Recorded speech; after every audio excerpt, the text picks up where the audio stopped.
Sponsored by शाखा TMT, अटूट सम्बन्ध गुणस्तर विश्वासको।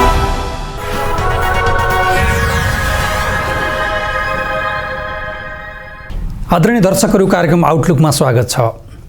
यति बेला संसारभरि रुस र युक्रेन बीचको द्वन्द्व तनाव अथवा अर्को हिसाबले भन्यो भने रुसले युक्रेनमाथि गरेको आक्रमणले संसारभरिको राजनीतिक ध्यान केन्द्रित गरेको छ र अनुमान गरिए भन्दा अथवा सुरुमा जति बेला रुसले युक्रेनमाथि आक्रमण गर्ने घोषणा गरेको थियो त्यो बेलामा यो द्वन्द्व 2-3 दिनमा वा 1 हप्ताभित्र नै यो समाप्त हुन्छ होला भन्ने विश्वभरिका विश्लेषकहरूले बताइरहेका थिए। तर आजसम्म आइपुग्दाखेरि यो रुस र युक्रेन बीचको द्वन्द्व अरू धेरै लामो समयसम्म लम्बिने सम्भावना छ। के यसरी एउटा सार्वभौम सत्ता सम्पन्न मुलुकमाथि अर्को छिमेकी मुलुकले यसरी आक्रमण गर्नु उचित हो वा यसरी आक्रमण गर्नुपर्ने परिस्थिति किन निर्माण भयो र रुसी राष्ट्रपति भ्लादिमिर पुटिनले युक्रेनमाथि डिमिलिटराइज गर्ने भन्ने नाममा किन सैनिक आक्रमण गर्न तयार भए र किन घोषणा गरे, यसको एउटा लामो पृष्ठभूमि जोडिएर आएको छ।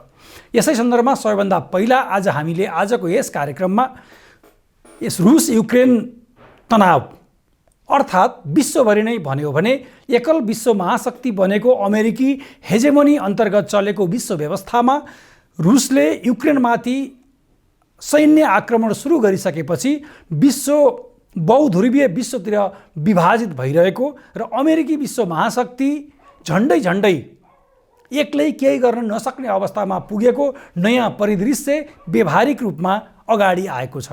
यही विषयले नेपाललाई, दक्षिण एसियालाई, चीनलाई र विश्व महाशक्ति अमेरिकादेखि उसको एलायन्समा रहेको नेटो, युरोपियन युनियन, यी सबै देशहरूलाई यो मस्को र युक्रेनको द्वन्द्वले तानेको छ र विश्वभरिका आम सञ्चार माध्यमहरू यसैबाट यति बेला भरिएका छन्। र वास्तवमा यो रुस युक्रेन द्वन्द्वले नेपाललाई के असर पार्दछ, कुन पृष्ठभूमिमा यस खालको सैन्य आक्रमण हुन पुग्यो र यो सैन्य आक्रमणबाट राष्ट्रपति भ्लादिमिर पुटिन के चाहन्छन् र त्यसलाई रोक्न पश्चिमाले के गर्न चाहन्छ, अथवा यो युक्रेन र मस्कोको मात्र द्वन्द्व हो वा मस्को र वासिङटन डिसीका बीचको द्वन्द्व हो, यसरी पनि विश्लेषण गर्ने गरिएको छ। आज हामीले यही मस्को र युक्रेन बीचको द्वन्द्व र विश्वव्यापी रूपमा चलेको यस युद्धको र झन्डै तेस्रो विश्वयुद्धको त्रासदीपूर्ण अन्तर्राष्ट्रिय राजनीतिक वातावरणका विषयमा चर्चा गर्नेछौँ। सबैभन्दा पहिला हेरौँ राष्ट्रपति भ्लादिमिर पुटिनले किन युक्रेनमाथि डिमिलिटराइज गर्ने अथवा असैनिकीकरण गर्नुपर्ने परिस्थिति किन भयो भन्दै उनले आक्रमण गर्ने घोषणा गरे। Мною принято решение о проведении специальной военной операции. Ее цель – защита людей, которые на протяжении 8 лет подвергаются издевательствам, геноциду со стороны киевского режима. In the early hours of February 24th, Ukrainian President Volodymyr Zelensky declared martial law and called for global assistance. Вже закликав світових лідерів задіяти всі можливі санкції проти Путіна, розпочати масштабну оборонну підтримку, закрити для агресора повітряний простір над Україною. Спільно ми маємо врятувати Україну, врятувати демократичний світ. President Biden called the move unjustified, pledging new actions against Russia. The EU said it would hit Moscow's financial sector, freezing assets and banning the export of technology to the country. We will weaken Russia's economic base and its capacity to modernize. The United Nations condemned Russia's moves during a meeting of the Security Council late Wednesday. This is the saddest moment in my tenure as Secretary General of the United Nations. President Putin, in the name of humanity, bring your troops back to Russia. President Vladimir Putin of Russia said his goal is to hold Ukraine's leaders to account and put them on trial for the last 8 years of events in Donbass. We don't know the end game as yet. But as troops enter from various directions and as airstrikes continue all over the country, it does seem possible that Russia's goal is to make its way to Kiev, the capital, in order to take over Ukraine. मस्कोले युक्रेनमाथि सैनिक आक्रमण सुरु गरेको आज 10 दिन हुँदैछ र 10 दिन पुरा हुँदैछ। यति बेला युक्रेनका अधिकांश सहरहरूलाई मस्कोका सैनिकहरूले घेरिरहेका छन् र विभिन्न सहरहरूमा बमबार्डिङ चलेको छ, गोलाबारी भएको छ र विशेष गरिकन सैन्य बेस क्याम्पहरूमा र सैन्य आधार शिविरहरूमा छानी छानी मस्कोले रसियन सैनिकहरूले आक्रमण गरिरहेका छन्। यस 10 दिनको अवधिमा आइपुग्दाखेरि संसारभरिका सबै देशहरू रुस युक्रेन तनाव र द्वन्द्व अथवा युद्धको विषयमा चर्चा परिचर्चा गर्ने तहमा आइपुगेका छन्। साँच्चीकै रुसले मस्कोले आक्रमण गर्नुपर्ने तहमा आउने कारणहरू के थिए भन्ने एकपटक यसको पृष्ठभूमि हेरौँ। सबैभन्दा पहिला 1917 को रुसी क्रान्तितर्फ फर्किनु पर्दछ आजको मस्को र युक्रेन बीचको तनावलाई बुझ्नका लागि। 1917 को रुसी क्रान्ति पूर्व तत्कालीन सोभियत, तत्कालीन रुसी महासंघ विभिन्न राज्यहरूमा विभाजित थियो र विभिन्न अरू अनेक खालका गृहयुद्ध झेलिरहेको थियो र सँगसँगै त्यति नै बेला पहिलो विश्वयुद्ध जारी रहेको थियो, जहाँ हिटलरका विरुद्ध संसारभरिका नाजी हिटलरका विरुद्ध संसारभरिका सबै शक्तिहरू एकातिर भएर लडिरहेका थिए। तत्कालीन रुसी कम्युनिस्ट पार्टीले भ्लादिमिर लेनिनको नेतृत्वमा सन् 1917 मा रुसी क्रान्ति सम्पन्न गरिसकेपछि रुस एउटा समाजवादी देश बन्न पुग्यो र सँगसँगै त्यसले संसारभरि पुँजीवादी एकछत्र विश्वलाई चुनौती दियो कि विश्व दुईवटा ध्रुवमा बाँडियो, समाजवादी विश्व र पुँजीवादी विश्वका बीचमा।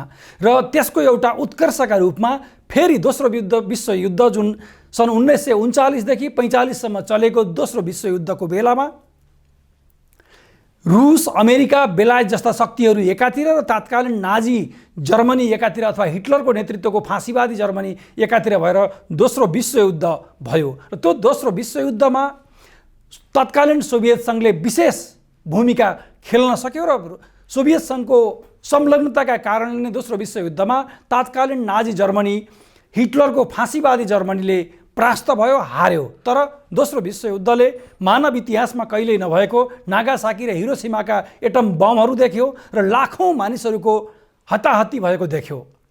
त्यति बेलासम्म सूचना प्रविधि र क्रान्तिका हिसाबले अहिले जस्तो विकसित अवस्था थिएन। विशेष गरी कन्भेन्सनल वेबाट आक्रमणहरू भइरहेको थियो र युद्ध भइरहेको थियो। जसै दोस्रो विश्वयुद्ध सिद्धियो, दोस्रो विश्वयुद्ध सिद्धिएपछि सोभियत सङ्घ र अमेरिकी धुरी दुईवटा धुरीका बीचमा शीतयुद्ध सुरु भएको मानिन्छ 1945 देखि 1990 सम्म। तत्कालीन पुँजीवादी विश्वका लागि सोभियत सङ्घको उदय र सोभियत सङ्घको सशक्त उपस्थिति सह्य भएन।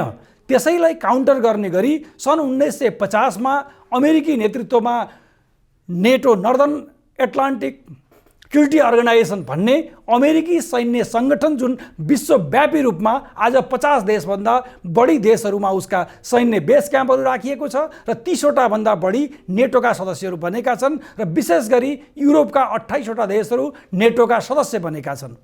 र त्यो त्यति बेलाको नेटो बनाउनेको मुख्य कारण नै सोभियत सङ्घलाई काउन्टर गर्ने थियो र सोभियत सङ्घले नेटोलाई काउन्टर गर्नका लागि पोल्यान्डमा बेस राखेर वार्सा भन्ने अर्को प्याक्ट बनायो। त्यसपछि सिटो, सेन्टो र एसियन जस्ता प्याक्टहरू समेत पनि बने। तर अमेरिकी पुँजीवादी विश्व व्यवस्थाले, पुँजीवादी विश्वले वा पुँजीवादी अमेरिकन नेतृत्वको पुँजीवादी स्ट्राटेजिक रणनीतिकारहरू र सेक्युरिटी व्यवस्थाले सोभियत सङ्घको तहस नहस नपारेसम्म नबस्ने उद्देश्यका साथ र दीर्घकालीन रणनीति अन्तर्गत सन् 1989 देखि 91 का बीचमा आउँदा सोभियत सङ्घ ढल्न पुग्यो। त्यो सोभियत सङ्घ ढल्ने बेलासम्म आइसक्दाखेरि तत्कालीन सोभियत सङ्घ अन्तर्गतका 17वटा राज्यहरूमध्ये युक्रेन एउटा सशक्त, शक्तिशाली र स्वायत्त राज्य थियो सोभियत सङ्घ अन्तर्गतको। र सोभियत सङ्घ अन्तर्गत युक्रेन सबैभन्दा शक्तिशाली र महत्त्वपूर्ण राज्य पनि थियो र विशेष गरी पश्चिमा विश्वहरूका लागि युक्रेन र जर्जिया सोभियत सङ्घका लागि मुख्य द्वार थिए पश्चिम जान। ठीक त्यसै गरी पश्चिमा विश्वलाई मस्को पस्नका लागि युक्रेन र जर्जिया मुख्य द्वार बन्दथे। त्यस कारणले नै भूराजनैतिक हिसाबले पश्चिमी विश्व र सोभियत सङ्घ, तत्कालीन सोभियत सङ्घ अथवा आजको मस्को, आजको रसियन फेडरेसनका लागि युक्रेन र जर्जिया त्यति नै महत्त्वपूर्ण छन्। यद्यपि 1991 मा सोभियत सङ्घ ढलिसकेपछि संसारभरि पुँजीवादी व्यवस्था समाप्त भयो भन्ने हल्लाखल्ला चल्यो र 1991 देखि 1999 सम्म तत्कालीन सोभियत सङ्घ 17वटै राज्यमा विभाजित भयो र अहिलेको रसिया अत्यन्त अस्तव्यस्त अवस्थामा रहेको थियो। त्यति नै बेला 1999 मा नसोचिएको रूपमा तत्कालीन सोभियत सङ्घका शासक बोरिस येल्सिनको प्रिय पात्रका रूपमा अहिलेका राष्ट्रपति भ्लादिमिर पुटिन शासनमा आइपुगे।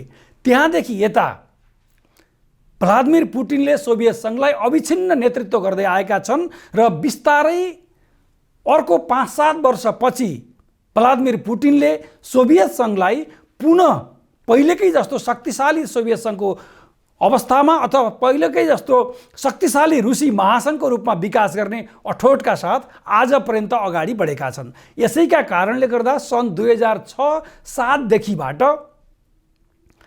विशेष महत्त्वका साथ मस्को र वासिङटनका बीचको द्वन्द्व नयाँ ढङ्गले अगाडि बढ्यो। यसैको पृष्ठभूमिमा यी राज्यहरूमध्ये सोभियत सङ्घको भूराजनीतिसँग अभिन्न अङ्गले जोडिएका राज्यहरूमध्ये युक्रेन सबैभन्दा महत्त्वपूर्ण र सबभन्दा भोलाटाइल राज्यका रूपमा देखा पर्दछ र त्यही बेलादेखिबाट सोभियत सङ्घले युक्रेन आफ्नो सुरक्षाका लागि खतरा नबनोस् भन्ने चाहँदै आउने र पश्चिमा विश्वले युक्रेनलाई प्रयोग गरेर मस्कोलाई ठोक्ने योजना बनाउँदै गर्दा आजको युक्रेनले यो दशा भोग्दैछ।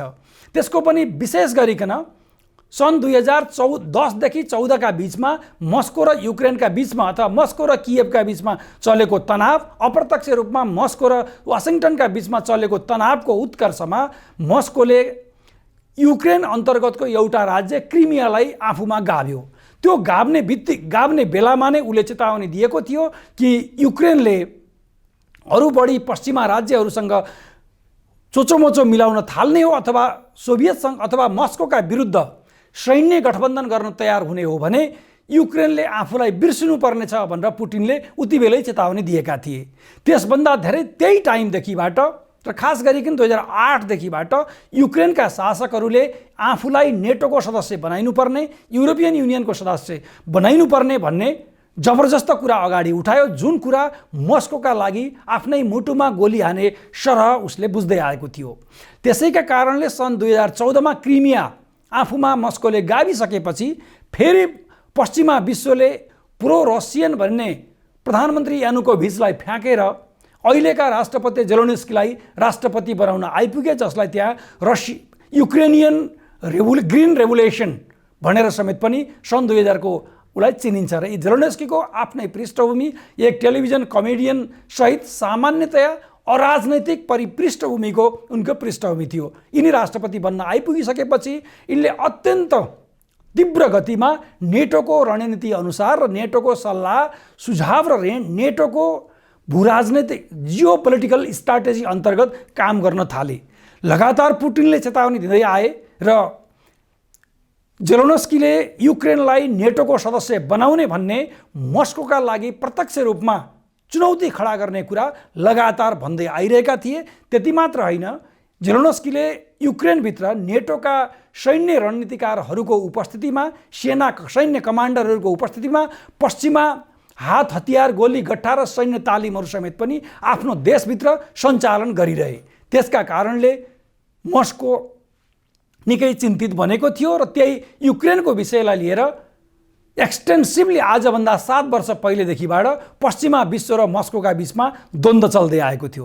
त्यसैको उत्कर्षको रूपमा 2 महिना अगाडि मस्कोले युक्रेन अन्तर्गतका रुसी सीमामा जोडिएका डोनबास र लुहान्स्क दुईवटा राज्यलाई स्वतन्त्र भएको घोषणा गरिदियो र त्यसको सङ्केत थियो अब ती पनि क्रिमिया जस्तै रस्सामा मिसिनेछन् भन्ने चेतावनी दियो। त्यति गर्दाखेरि पनि कियभले अथवा युक्रेनका राष्ट्रपति जेलोन्स्कीले मस्कोसँग संवाद वा डिप्लोमेटिक च्यानललाई बन्द गरे, अगाडि उठाएनन् र त्यही बेलाबाट लुहान्स्क र डोनबासलाई स्वतन्त्र राज्य घोषणा गर्ने बित्तिकैबाट मस्कोले झन्डै त्यहाँ सैन्य तैनाती सुरु गरिदियो र झन्डै 2 लाख सेनाको तैनात गर्यो।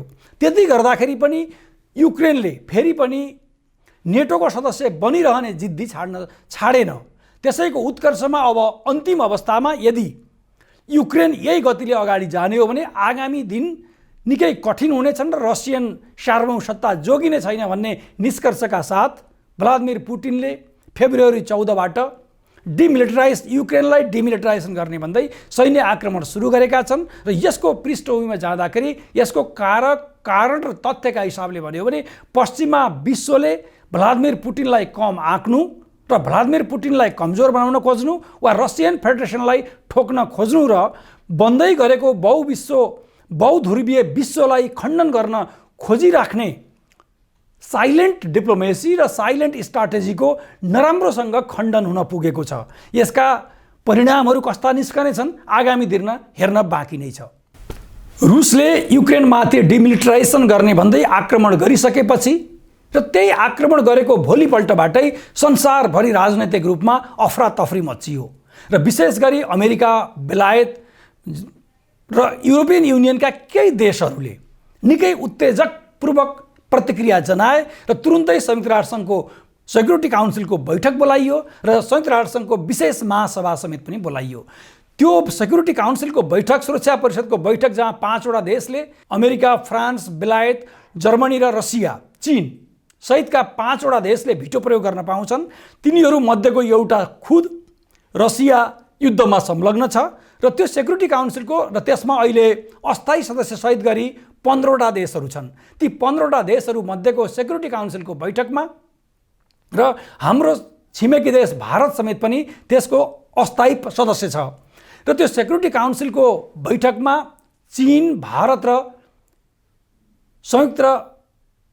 संयुक्त राज्य इमिरेट्स, UAE, युनाइटेड अरब इमिरेट्स, यी 3वटा देश अनुपस्थित रहे अथवा त्यसमा एब्सेन्ट बस्न पुगे। भन्नुको अर्थ अमेरिकाको निर्देशन मान्न अस्वीकार गरे। त्यति मात्र होइन, त्यस लगत्तै युक्रेनका विरुद्ध कुनै सैन्य कारबाही गर्नका लागि सेक्युरिटी काउन्सिलबाट अनुमति प्राप्त नभइसकेपछि संयुक्त राष्ट्रसङ्घको महासभा बोलाइयो र त्यो महासभामा दक्षिण एसियाका मध्ये भारत, पाकिस्तान, श्रीलङ्का र बङ्गलादेश 4वटा देश युक्रेन विरुद्ध आक्रमण गर्नुपर्छ भन्ने अथवा युक्रेनमा भइरहेको तनावको निन्दा गर्ने संयुक्त राष्ट्रसङ्घको बैठकका अनुपस्थित सदस्य भने चीनले त्यसको विरुद्धमा मतदान गर्यो। यसले अप्रत्यक्ष रूपमा यति बेला मस्को र युक्रेन बीचको द्वन्द्वका सन्दर्भमा विश्व सैन्य तथा कूटनैतिक परिदृश्यमा मस्को, चीन, भारत, पाकिस्तान, बङ्गलादेश, श्रीलङ्का समग्रमा भन्दा साउथ इस्ट एसिया र अरबियन कन्ट्रीहरू समेत पनि एकातिर र अर्कोतिर पश्चिमा विश्व, खास गरिकन अमेरिका, युरोपियन युनियन र नेटो संलग्न देशहरू एकातिर र बाँकी विश्व अर्कोतिर भए जस्तो देखिन थाल्दैछ। त्यो बीचमा क्राइमियालाई रुसले आफ्नोमा गाभेको बेलामा नेपालले कुनै प्रतिक्रिया जनाएको थिएन। नेपाल जस्ता देशहरूले त्यस्ता विषयमा बोल्नुपर्छ कि पर्दैन भन्ने त्यति बेला निकै ठुलो बहस भएको थियो। खास गरिकन अति महाशक्ति 2-3वटा देशहरूका बीचमा रहेको हाम्रो जस्तो भूराजनैतिक रूपमा अति संवेदनशील देशले कुनै एउटा सानो देशको सार्वभौम सत्तामाथि दखल हुँदाखेरि त्यसका बारेमा आवाज उठाउने कि नउठाउने भन्ने गम्भीर प्रश्न उठेको थियो 2014मा। तर त्यो बेलामा नेपाल मौन बस्यो, कुनै कुरा बोलेन। तर यति बेला रुसले युक्रेनमाथि गरेको आक्रमणमा अमेरिकी र पश्चिमा नेटो समर्थक सदस्यहरूले जसरी त्यसको विरोध गरेका छन् त्यही लयमा लागेर नेपाल पनि सामेल भयो अमेरिकी धुरीमा र नेपालले रुसले युक्रेनमाथि गरेको आक्रमणको विरोध गर्यो। दक्षिण एसियाका सन्दर्भमा हेर्ने हो भने नेपाल, मालदिभ्स र अफगानिस्तान, भुटान यी 4वटा अत्यन्तै साना र अत्यन्तै अस्तव्यस्त र अस्थिर भएका देशहरूले अमेरिकी धुरीमा संलग्न भएर रुस युक्रेन द्वन्द्वमा आफ्नो संलग्नता देखाए अथवा अमेरिकी धुरीको पक्षमा उभिए, रुसको विरुद्धमा खडा भए।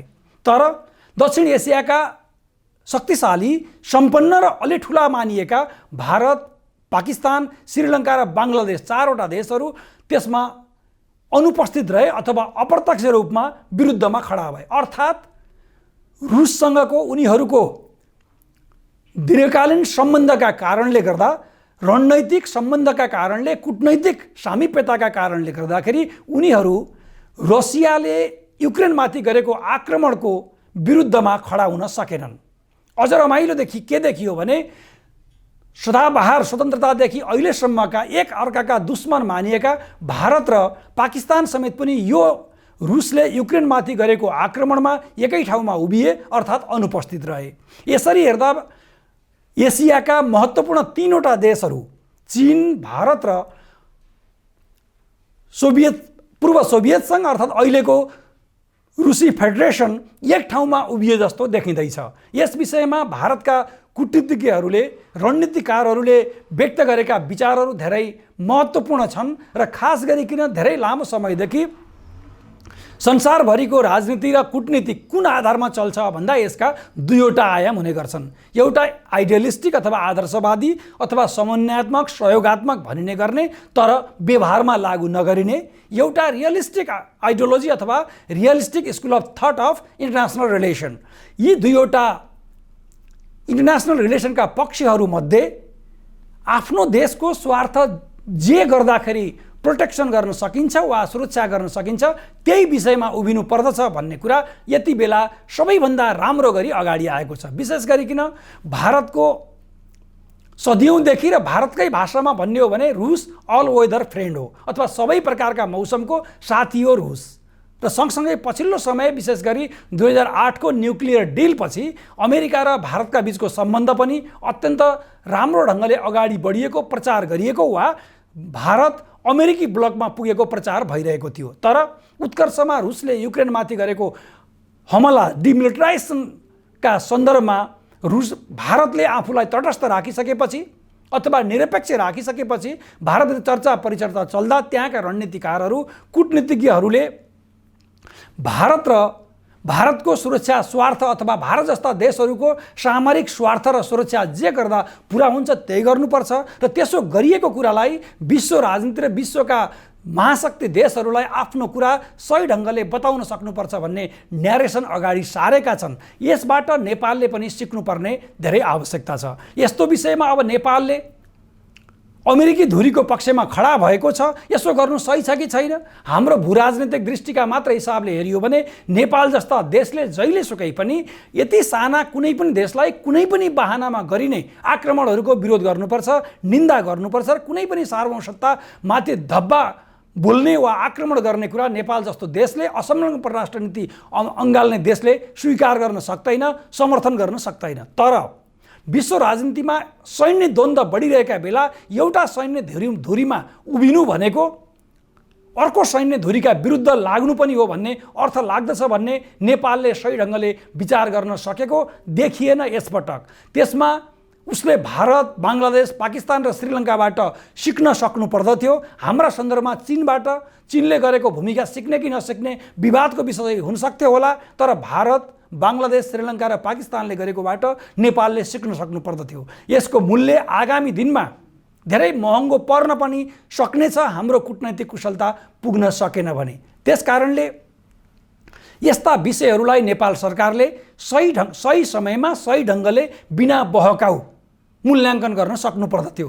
अझ त्यो परिवेश कस्तो समयमा आएर जोडिएको छ भने एकातिर अमेरिकी विकास सहायता परियोजना एमसीसी नेपालको संसदबाट पारित हुनु र एमसीसीका सन्दर्भमा यसलाई सैन्य रणनीति अन्तर्गतको परियोजना हो भनेर प्रचार भइरहनु, अझ इन्डो पेसिफिक स्ट्राटेजीको एउटा अङ्ग हो एमसीसी भनेर प्रचार भइरहनु, त्यही बेलामा नेपालको संसदबाट यो पारित हुनु र नेपालले फेरि अमेरिकी धुरीमा आफूलाई खडा गर्नुले गम्भीर प्रश्नहरू अवश्य नै खडा गरेको छ। यद्यपि सबै विषयलाई सबै ढङ्गले एकै ठाउँमा राखेर गाँसेर हेर्नुपर्छ भन्ने कुनै जरुरी छैन। आगामी दिनमा नेपालले अख्तियार गर्ने कूटनैतिक सम्बन्ध र सक्रियताले यी धेरै कुराहरूलाई अर्थ राख्न सक्नेछ। To the distinguished representative of Nepal. Mr. President, Mr. Secretary General, my delegation is distressed by the ongoing violence and conflict in Ukraine. Conflict anywhere inflicts stress everywhere. Nepal is a peace-loving country as its soil is consecrated by the birth of Lord Buddha, an apostle of peace. For us, values of peace, harmony, and peaceful coexistence are our way of life, so they are supremely precious. Norms of world peace, respect for sovereignty, territorial integrity, and non-aggression as enshrined in the UN Charter are the fundamentals of our foreign policy. The use of force against Ukraine goes contrary to these values and principles. Nepal opposes this violation of international law and the principles of UN Charter. Mr. President, there is no alternative to diplomacy and dialogue, to building peace and sustaining it. Nepal welcomes the second round of talk between Russia and Ukraine. We urge both sides to continue the dialogue with utmost sincerity and integrity to resolve this conflict peacefully and find a lasting political solution for their enduring peace and peace for the Europe.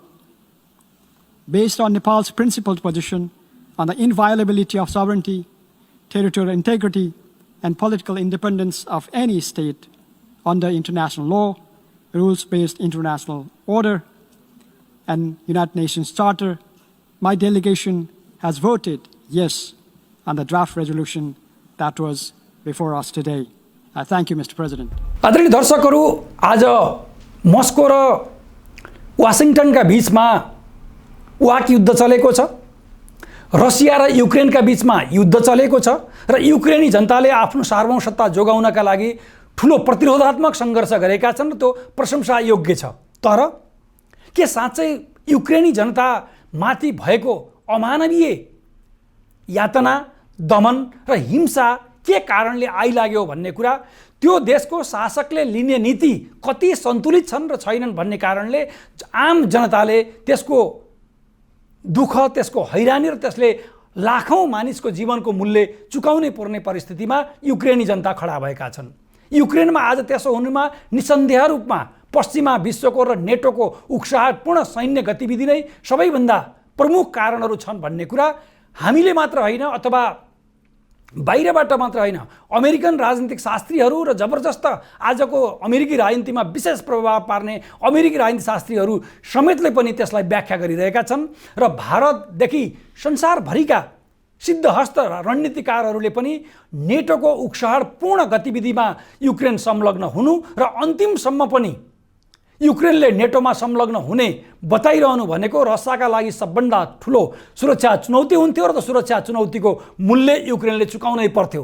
यसरी भन्न जति सजिलो छ, तर युक्रेनी जनताले bomb, बारुद र गोलीको शिकार हुनुपर्ने कुरा साँच्चै आजको 21 शताब्दीको जमानामा आजको मानवता मर्दै गरेको, मानवता समाप्त हुँदै गरेको अर्को दृश्य पनि हो। युक्रेन र रुसको द्वन्द्वले केवल एउटा देशले जित्ने र एउटा देशले हार्ने हुने छैन। लाखौं युक्रेनी नागरिकले अर्थात् लाखौं मानिसहरूले, लाखौं मानवहरूले आफ्नो जीवन कष्टकर रूपमा कष्टदायक बनाउन बाध्य हुनेछन् र आज लाखौं युक्रेनीहरू शरणार्थीको जीवन बिताउन बाध्य भइरहेका छन् र बोर्डर क्रस गरेर युरोपमा गइरहेका छन्। जुन युरोपले आफूलाई जोगाउन गाह्रो भइरहेको छ, आफूलाई जोगाउन सकेको छैन, त्यस्तो युरोपले युक्रेनी जनताको भावना जोगाउन निश्चित पनि सक्ने छैन।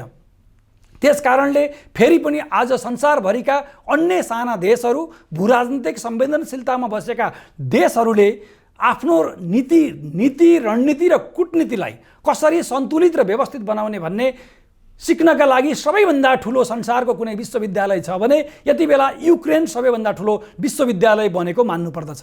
यसै सन्दर्भमा नेटोको उक्साहटपूर्ण कारणले र पश्चिमा विश्वको उक्साहटपूर्ण कारणले युक्रेनमाथिको आक्रमण भएको जबरजस्त तर्क पेश गर्ने एकजना अमेरिकाको अहिलेको राजनीतिलाई र अहिलेको रणनीति र कूटनीतिलाई समेत पनि जबरजस्त असर पार्ने, अमेरिकी राजनीतिलाई र कूटनीतिलाई, रणनीतिलाई प्रत्यक्ष रूपमा प्रभाव पार्ने अमेरिकी राजनीति शास्त्री तथा विचारक, अर्को हिसाबले भन्यो भने आधुनिक दार्शनिक भनेर पनि मान्न मिल्ने दर्जनौं पुस्तकका लेखक, शिकागो युनिभर्सिटीका professor, social political scientist John J Mearsheimer एक जबरजस्त धारणा अगाडि सारेका छन्। आजको यो कार्यक्रमको अन्तमा त्यहाँ इङ्ग्लिस सबटाइटल छ र जोन जे सिमरले जसरी नेटो र पश्चिमा विश्वको उक्साहटका कारणले युक्रेन कन्फ्लिक्ट अगाडि आएको र त्यसको आधारभूत कारण त्यो बनेको, त्यसकारणले यसमा मस्को मात्र जिम्मेवार नभएको भन्ने धारणा अगाडि सारेका छन्। यो आफैमा जबरजस्त छ र यो आफैमा विश्वका सबै शासकहरूका लागि सबैभन्दा ठुलो जवाफ हो। र स्वयं जोन जे मिर समीर कुनै रसियन, कुनै युरोपियन वा कुनै साउथ एसियन वा अरेबियन पोलिटिकल साइन्टिस्ट नभएर स्वयं अमेरिकन पोलिटिकल साइन्टिस्ट हुन् र उनी आज बोलिरहेका छन् र उनी कुनै वामपन्थी वा सोसलिस्ट वा कुनै अल्टरनेटिभ विचार राख्ने पोलिटिकल साइन्टिस्ट समेत पनि होइनन् र स्वयं इन्टरनेसनल पोलिटिक्सका सन्दर्भमा आइडियलिस्ट स्कुल अफ थट र रियलिस्टिक स्कुल अफ थट मध्ये रियलिस्टिक स्कुल अफ थटका अनुयायी फलोअर मानिने जोन जे मिर समीरले अगाडि सारेको धारणाबाट आजको युक्रेनलाई बुझ्न बढी सघाउ पुग्छ होला भन्ने लागेर अब मैले यो जोन जे मिर समीरले अगाडि सारेको धारणालाई जस्ताको तस्तै यहाँहरू समक्ष प्रस्तुत गरेको छु। Who caused this situation is of tremendous importance because it involves assigning blame. You really have two choices here. You can argue that the West, and especially the United States, caused the crisis, or you can argue that the Russians caused the crisis. But that means that whoever you argue caused the crisis is responsible for this disaster. And it is important to understand that this is a disaster. Ukraine has lost Crimea. It's, in my opinion, going to lose the Donbass. And the only interesting question to me at this point is whether it's also going to lose more territory in the eastern part of its country. Furthermore, Ukraine's economy is wrecked. Its cities are in the process of being wrecked. The international economy is going to be badly affected by these events as they go on. Furthermore, it makes it difficult for the United States to pivot out of Europe and pivot to China, where there is a potential threat, which is China. Furthermore, we're driving the Russians into the arms of the Chinese, which makes no sense at all. And all at the same time, we're making Eastern Europe a very unstable region, and therefore forcing us to, if anything, up the ante there. So this is a disastrous situation. So the question of who caused it and who bears the blame really matters. Now, the conventional wisdom in the United States and in the West more generally is that the Russians are responsible for this. And in particular, Vladimir Putin is responsible. I don't buy this argument at all, and I haven't bought it for a long time. In my opinion, the West bears primary responsibility for what is happening today. And it was largely a result of a decision in April 2006 to make Ukraine and to make Georgia a part of NATO. We were going to integrate Ukraine into NATO come hell or high water. Now, the Russians said at the time that this is categorically unacceptable. The Russians made it clear that they had swallowed the first two tranches of NATO expansion, the 99 expansion and the 2004 expansion, but Georgia and Ukraine were not going to become part of NATO. They were drawing a line in the sand. They said this is an existential threat to us. And indeed, in August of that year, of course, August 2008, you had a war involving the Russians and the Georgians over the whole issue of whether or not Georgia would become part of NATO. Now, it's important to understand that when we talk about Western policy and we focus on NATO and expansion of NATO into Ukraine, that actually Western policy had three prongs to it. The core prong was definitely integrating Ukraine into NATO. But the other two prongs were integrating Ukraine into the European Union and turning Ukraine into a pro-Western liberal democracy. In effect, putting in place the Orange Revolution. And these three prongs of the strategy were all designed to make Ukraine a pro-Western country, a country in the West orbit sitting on Russia's border. And again, the Russians made it unequivocally clear at the time that this was not going to happen. Now, the first crisis broke out in February 2014. The way I like to think about this is that you had a major crisis in February 2014. broke out that date. It was precipitated in large part by a coup that was supported by the United States that took place in Ukraine and resulted in a pro-Russian leader, President Yanukovych, being overthrown and being replaced by a pro-American prime minister. The Russians found this intolerable. At the same time, they were debating with the West and with the Ukrainians over EU expansion. And always in the background at that point in time was NATO expansion. This blew up, and it had two consequences. One is that the Russians, in effect, took Crimea away from Ukraine for themselves. The second thing that happened is that the Russians helped foster a civil war in eastern Ukraine. And of course, that civil war festered well after 2014. But the crisis really blew up in 2014. Then, starting about mid-year, and really heating up at the end of last year, I would say in December 2021, was a second major crisis. And the question is, what caused this crisis? And in my opinion, it was caused largely by the fact that Ukraine was becoming a de facto member of NATO. It's commonplace in the West, especially in Washington these days, to say that Russia had nothing to fear regarding Ukraine becoming part of NATO. And Russia had nothing to fear because NATO was doing nothing to move forward Ukraine's incorporation into NATO. I think in a de jure sense, that's absolutely correct. But in a de facto way, that's wrong. What we were doing was we were arming the Ukrainians. And you want to remember, it's President Trump in December of 2017 who was under great pressure, who decided to arm the Ukrainians. So we were arming the Ukrainians, we were training the Ukrainians, and we were forming ever closer diplomatic ties with the Ukrainians. And this spooked the Russians. It especially spooked the Russians in the summer of last year when the Ukrainian military used drones against Russian forces in the Donbass region. It especially spooked the Russians last summer when the British drove a destroyer through territorial waters, Russian territorial waters in the Black Sea. It especially spooked the Russians in November when we were flying bombers within 13 miles of the Russian coast. So all these events, coupled with this de facto bringing of Ukraine into NATO, pushed the Russians to what Sergei Lavrov said was the boiling point. First expansion of NATO, second expansion of NATO, and then all of these events associated with Ukraine. The Russians had it. So you had a crisis of massive proportions, which of course resulted on February 24th in the Russians invading Ukraine. And we are now in the midst of a real war. This is not just a civil war in eastern Ukraine, which is what we had before February 24th.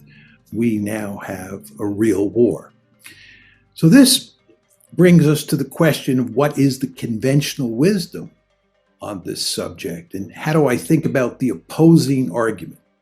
The opposing argument is that this has nothing to do with NATO expansion. It's really quite remarkable. When you listen to people in the administration speak, and when you read editorials in the Washington Post, this has absolutely nothing to do with NATO expansion.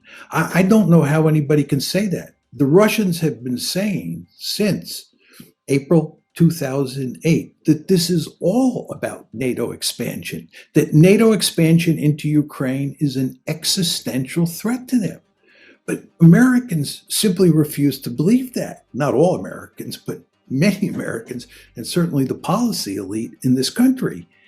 And instead, what they have done is they've created a story that it is not American policy. It's not NATO expansion that's driving this train. Instead, it's Vladimir Putin.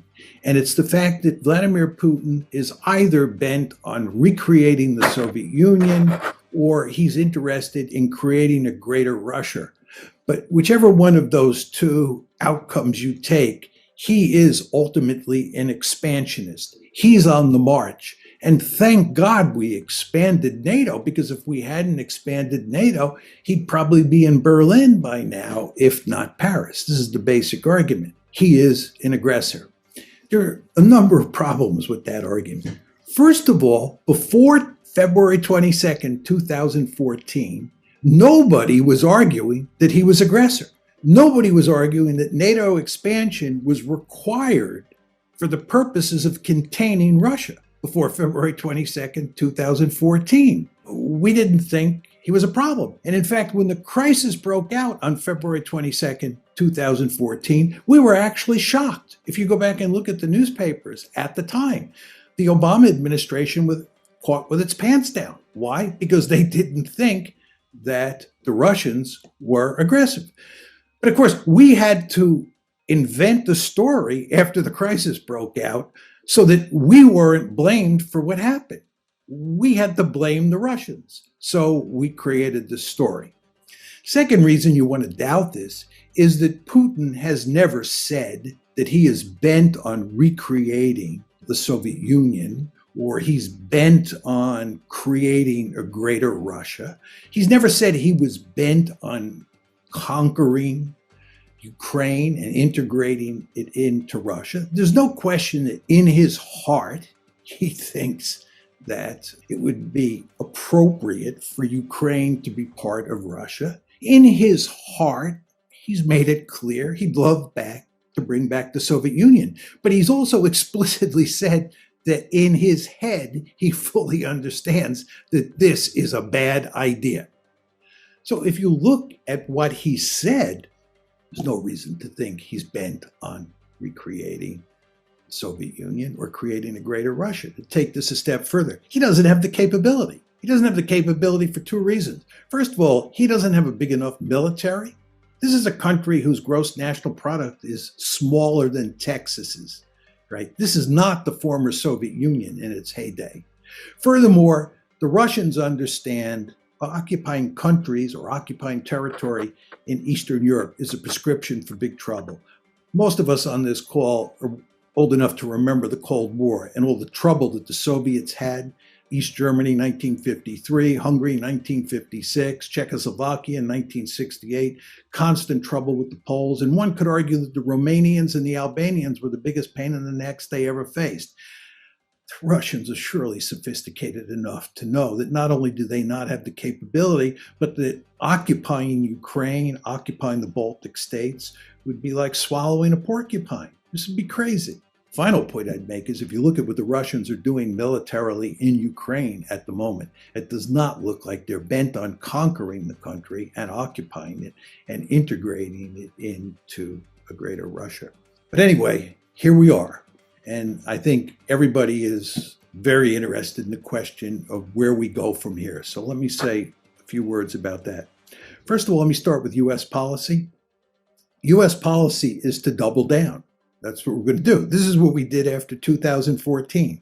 Instead of reevaluating and saying maybe NATO expansion is not such a good idea, we went in the opposite direction. This is why I'm telling you that by 2021, the Russians understood that we were turning Ukraine into a de facto member of NATO.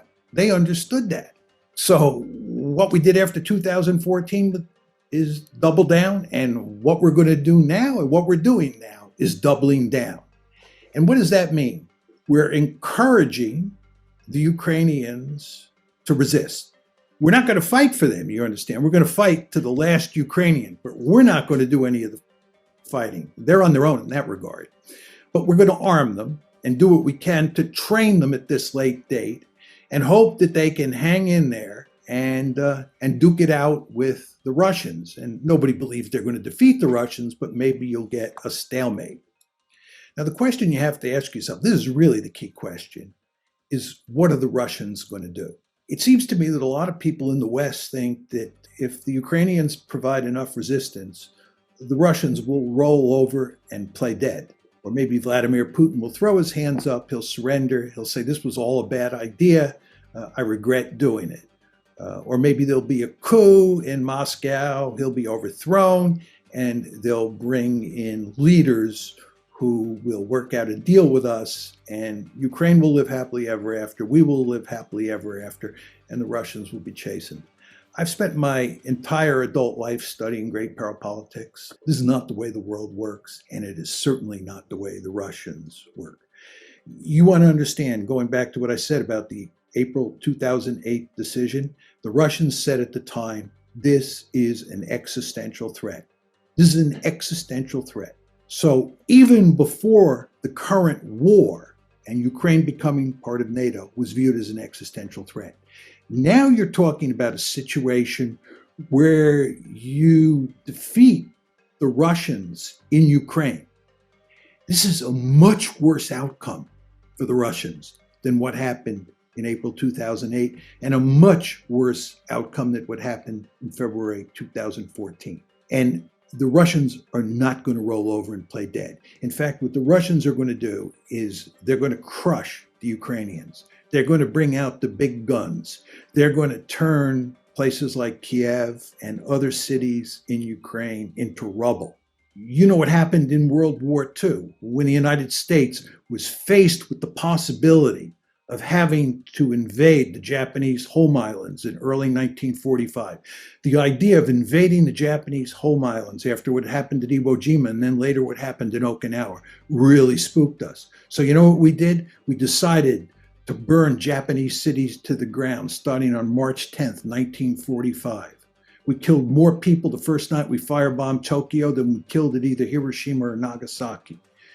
And we were systematically burning Japanese cities to the ground. Why? Because we did not want to invade the Japanese main islands. And then there's the nuclear dimension to this. The Russians have already put their nuclear weapons on high alert. This is a really significant development because what they were doing was sending us a very powerful signal as to how seriously they take this crisis and what's going on. So again, if we start winning and the Russians start losing, you want to understand that what we're talking about doing here is backing a nuclear-armed great power that sees what's happening as an existential threat into a corner. This is really dangerous. Go back to the Cuban Missile Crisis. I don't think that what happened in the Cuban Missile Crisis was as threatening to us as this situation is to the Russians. But if you go back and look at how American decision makers thought at the time, they were scared stiff. They thought that Soviet missiles in Cuba was an existential threat. And they were willing, many of Kennedy's advisors, to use our nuclear arsenal against the Soviet Union. That's how serious great powers get when they think they face existential threats. So in my opinion, we are in a very dangerous situation. I think the likelihood of nuclear war is very small, but the likelihood doesn't have to be high for me to be really scared because of the consequences associated with nuclear use. So we better be extremely careful here regarding what we do in terms of pushing the Russians into the corner. But again, I'm not sure that's going to happen. Because I think what's going to happen here is that in a competition between us and the Russians will win. Now you're saying to yourself, why is he saying that? I think that if you think about this, you want to think about who has the greater resolve, right? Who really cares more about this situation, the Russians or the Americans? The Americans do not care that much about Ukraine. Americans have made it clear they are not even willing to fight and die for Ukraine. So it's not that important to us. For the Russians, they have made it clear it's an existential threat. So the balance of resolve, I believe, favors them. So as we walk up the escalation ladder moving forward, my guess, and it's just my guess, is that the Russians will prevail, not the Americans, and the Russians will prevail because the balance of resolve favors them. Now, the question is, who loses this war? I think it doesn't matter much to the United States if we lose in the sense that the Russians prevail in Ukraine. I think the real losers in this war are the Ukrainians. And I think what's happened here is we have led the Ukrainians down the primrose path. We have pushed very hard to encourage the Ukrainians to want to become part of NATO. We have pushed very hard to make them part of NATO. We have pushed very hard to make them a Western bulwark on Russia's borders, despite the fact the Russians made it clear that this was unacceptable to them. We, in effect, and here I'm talking about the West, we took a stick and we poked the bear in the eye. And as you all know, if you take a stick and you poke a bear in the eye, that bear is probably not going to smile and laugh at what you're doing. That bear is probably going to fight back. And that's exactly what's happening here. And that bear is going to tear apart Ukraine. That bear is in the process of tearing apart Ukraine. And again, we go back to where we started. Who bears responsibility for this? Do the Russians bear responsibility for this? I don't think so. There's no question the Russians are doing the dirty work. I don't want to make light of that fact. But the question is, what caused the Russians to do this? And in my opinion, the answer is very simple. The United States of America. Thank you. आदरणीय दर्शकहरू, आज हामीले रुस Ukraine बीचको द्वन्द्वको थोरै केही विश्लेषण गर्यौं, जान्ने प्रयत्न गर्यौं र यस्ता द्वन्द्वहरूबाट, यस्ता आक्रमणहरूबाट र यस्ता युद्धहरूबाट नेपाल जस्ता देशहरूले के सिक्न सक्दछन्, के सिक्नु पर्दछ र कुनै पनि शक्ति राष्ट्रहरूप्रतिको अतिशयोक्ति चाहना र अतिशयोक्तिपूर्ण विरोधले देशको हालत के हुन्छ भन्ने कुरा युक्रेन सङ्कटबाट हामीले सिक्न सक्यौं भने हाम्रो जस्तो देशको सार्वभौमसत्ताको रक्षाका लागि, सुरक्षाको लागि र हाम्रो जस्ता देशका चिन्तकहरूले सोच्ने बुझ्ने प्रणालीमा समेत पनि यसले केही सघाउ पुर्याउनेछ भन्ने आशा गर्दछौं। आशा गरौँ युक्रेन सङ्कट धेरै चाँडो समाधान होस् र त्यो शान्तिपूर्ण रूपमा समाधान होस् र युक्रेनी जनताको सार्वभौम युक्रेनी नागरिक बन्ने हक नखोसियोस् र सँगसँगै युक्रेनलाई बहाना बनाएर अर्को कुनै देशमाथि आक्रमण गर्ने मनसा र त्यस प्रकारको षड्यन्त्र पनि भण्डाफोर र विफल होस्, हामी यही कामना गर्न सक्छौं। अर्को हप्ता फेरि अर्को एउटा कार्यक्रमको साथ उपस्थित हुनेछौं। नमस्कार, धन्यवाद।